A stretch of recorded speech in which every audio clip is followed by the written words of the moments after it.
Dzień Ślązoka. Zaśnie pokój na autobanach, ale pokój na miejskich drogach.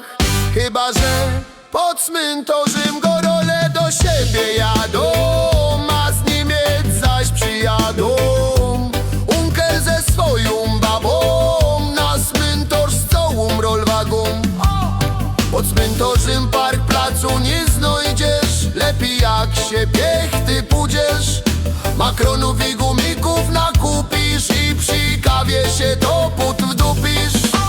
Zaś fater będzie miał w zocy genealogii o całej familii ujków i tantów ze każdej strony wspominać i duplikować. Taki to je właśnie Dzień Ślązoka. To ci cztero w podskokach na grobie